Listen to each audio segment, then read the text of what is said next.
السلام علیکم۔ مفتی طارق مسعود کے لیٹسٹ بیانات سننے کے لیے ہمارے چینل لرن اسلام کو سبسکرائب۔ دو لفظوں میں اسلام کو ڈیفائن کیا ہے کہ کلوا من الطیبات، پاکیزہ کھاؤ اور عمل بھی پاکیزہ کرو۔ تو جو اصل بات میں یہ محرم ہی کے حوالے سے یہ آیت کا میں نے انتخاب کیا تھا کہ جب آپ پاکیزہ کام کریں گے اور پاکیزہ کھائیں گے تو اس سے آپ لوگوں کو اچھے لگیں گے اور لوگوں کا دل چاہے گا کہ آپ جیسے بن جائیں۔ سمجھ میں آ رہی بات؟ ایک مثال دیتا ہوں۔ دیکھو کوئی بھنگی ہو جو بیچارہ ہر وقت گندگی میں رہتا ہو، اسے آپ سمجھائیں کہ یار اچھی زندگی گزارو، صاف ستھرے ہو جاؤ۔ آپ نے کسی دن اس کو نہلا دیا، بہترین کپڑے ڈیٹول سے نہلایا، سروس کروائی، کیونکہ ظاہر ہے وہ اتنے دنوں سے ایک کام کر رہا ہے تو وہ سروس کے بغیر دھلے گا نہیں۔ سروس کروائی آپ نے اس کی، خوب نہلا دھلا کے اس پہ اسپرے چھڑک دیا آپ نے، اور 3 دن تک کنٹینیو یہی کام کیا، تو آپ مجھے بتاؤ اس کو برا فیل ہوگا یا اچھا فیل ہوگا؟ کہے گا یار بڑا مزہ آیا۔ اس کے دل میں اپنے کام سے نفرت پیدا ہونا شروع ہو جائے گی۔ تو اچھی چیز میں، اچھی طہارت میں، پاکی میں اللہ نے اٹریکشن رکھی ہے۔ جیسے صاف ستھرا آدمی اچھا لگتا ہے، گندا اچھا لگتا ہے؟ صاف ستھرا اچھا لگتا ہے۔ تو صاف ستھرے اعمال والا بھی انسان کو اچھا لگتا ہے۔ تو اللہ تعالیٰ نے اسلام کو جو ڈیفائن کیا 2 لفظوں میں، اچھا کھاؤ اور عمل اچھا کرو۔ کیا مطلب؟ ایسا کام کرو کہ غیر مسلم تمہاری طرف مائل ہو کہ یار یہ بڑے اچھے ہیں۔ تو کوئی ایسی رسم اسلام میں جس کو دیکھ کر وحشت ہوتی ہو، اس کا مطلب ہے وہ اسلام، بولو بھائی، نہیں ہے۔ کوئی بھی آپ ایسا عمل کر رہے ہیں، لیبل اسلام کا لگا رہے ہیں، مگر اسے دیکھ کر غیر مسلم کو گھنٹوں گھنٹوں سمجھانا پڑتا ہے یہ کیوں ہو رہا ہے، اس کا مطلب ہے کہ یہ اسلام، بولو نا بھائی، نہیں ہے۔ تو آپ مجھے بتاؤ محرم میں جو کچھ ہو رہا ہے، کیا یہ غیر مسلم کو اسلام کی طرف مائل کرے گا؟ یہ عمل ہے بھائی؟ یعنی کوئی غیر مسلم اسے دیکھ کے مسلمان ہوگا کہ یار ماشاءاللہ بڑا زبردست اسلام ہے؟ افسوس ہمیں اس پر ہے کہ دیکھو جن کا مسلک ہے، جن کا فقہ ہے، وہ جو کچھ کر رہے ہیں انہیں کرنے دو۔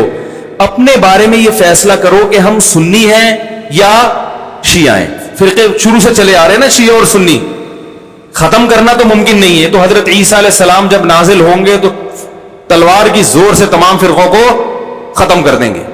تو جو کام عیسیٰ علیہ السلام کا ہے وہ خود کرنے کی کوشش نہ کرو، جو حضرت مہدی کا کام ہے وہ خود کرنے کی کوشش نہ کرو۔ ہم کسی فرقے کو ختم نہیں کر سکتے، لیکن ہم اپنے آپ کو ڈیفائن کر سکتے ہیں۔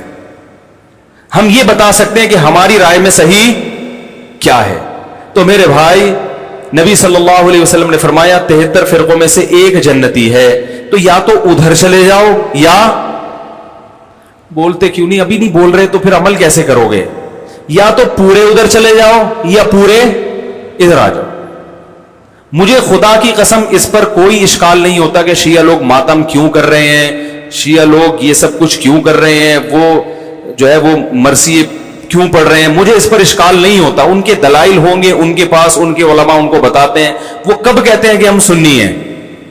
وہ کب کہتے ہیں کہ ہم صحابہ کو حجت سمجھتے ہیں؟ ایک چیز کا انہوں نے دعویٰ ہی نہیں کیا، تو ہم ان پر وہ کیوں تھوپے ان کے سر پہ؟ لیکن میں آپ کی بات کر رہا ہوں، میں ان لوگوں کی بات کر رہا ہوں جو اپنے آپ کو سنی کہتے ہیں۔ تو بھائی پھر سنی ہو تو جو اہل سنت والجماعت کے جو چاروں مکاتب فکر ہیں، حنفی، مالکی، شافعی، حنبلی، اہل سنت کے ہیں نا، ان کی کتابوں میں کہیں بھی اس طرح کی کوئی چیز، بولو بھائی، نہیں ہے۔ ماتم کرنا اہل سنت کے ہاں جائز نہیں ہے۔ نبی صلی اللہ علیہ وسلم نے میت پر چیخو پکار کرنے کو حرام قرار دیا ہے۔ نوحہ کو جو میت پہ رونا پیٹنا ہوتا ہے، گریبان چاک کرنا، اس عمل پر آپ صلی اللہ علیہ وسلم نے لعنت فرمائی ہے۔ صحیح بخاری، صحیح مسلم کی حدیثیں ہیں۔ حضرت جعفر طیار رضی اللہ تعالی عنہ نبی کے سگے چچا زاد بھائی، میدان جنگ میں شہید ہوئے، 4 بیویاں بیوہ ہوئی ہیں، چھوٹے چھوٹے بچے یتیم ہو گئے۔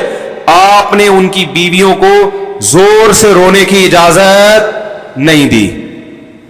اتنا اتنا غضبناک ہوئے جب وہ باز نہیں آئے. آپ نے فرمایا ان کے منہ پہ خاک پھینک دو. حالانکہ بیوہ ہوئی ہیں, قابل ترس ہیں, لیکن چیخ کے رونے کی اجازت, حالانکہ وہ تو اہل بیت میں سے تھے. حضرت جعفر طیار ظلمن شہید ہوئے تھے.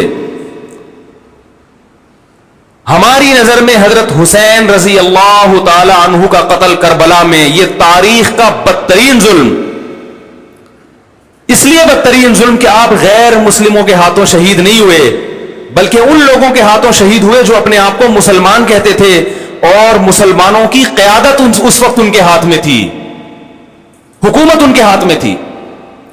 لیکن اس ظلم پہ اہل سنت والجماعت کے ہاں, جو سنی ہیں, ان کے چاروں مکاتب فکر کے ہاں نہ رونے پیٹنے کی اجازت, نہ نوحہ کرنے کی اجازت, اور نہ میرے بھائی ماتم کرنے کی اجازت. میرے بھائی آپ لوگ اللہ کا واسطہ محرم میں مرثیے نہ لگائیں.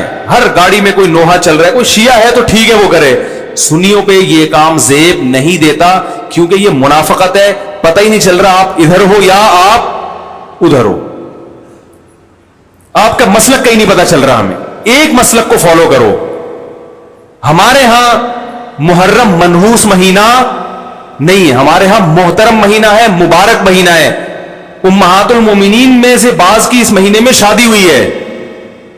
ہم شہادت کو نحوست نہیں سمجھتے. 10 محرم پہلے سے مبارک تھا, حضرت حسین کی شہادت کی وجہ سے اور مبارک بن گیا, منحوس نہیں بنا.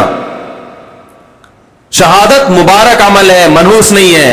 ہم اس مہینے میں کالے کپڑے نہیں پہنیں گے, ہم اس مہینے میں خوشیاں منانے کو جائز سمجھتے ہیں. لوگ کہتے ہیں ان کو حسین سے محبت نہیں ہے. محبت کا جو طریقہ حسین نے بتایا اس طریقے پہ عمل کرنا حسین سے محبت ہے. جو طریقہ حسین سے ثابت نہیں ہے اس طریقے پہ محرم کو منانا یہ محبت کا طریقہ ہماری رائے میں نہیں ہے. سمجھ میں آ رہی ہے بات کہ نہیں آ رہی ہے؟ اور ایک میں وضاحت کر کے بیان کو ختم کروں. بھائی یہ کوشش کریں گے نا اس کی, محرم نہ منحوس مہینہ ہے, نہ اس میں بلائیں نازل ہوتی ہیں, اس میں خوشیاں منانا بھی جائز ہے, اس میں نکاح کرنا شادی کرنا بھی درست ہے. یہ جو مشہور محرم کی شادی ناکام ہوتی ہے 100% غلط ہے. جو شیعہ حضرات ہیں وہ بچیں اس سے. ہمارے ہاں یہ بالکل اس کی اجازت ہے, آپ محرم میں نکاح بھی کریں, محرم میں آپ اپنے بچوں کا عقیقہ بھی کریں, آپ اس جو ہے جو بھی خوشیاں ہیں آپ اس کی کریں, تاکہ اسلام کا جو رخ ہے نا, اسلام میں کوئی مہینہ منحوس نہیں ہے. السلام علیکم. مفتی طارق مسعود کے لیٹسٹ بیانات سننے کے لیے ہمارے چینل لرن اسلام کو سبسکرائب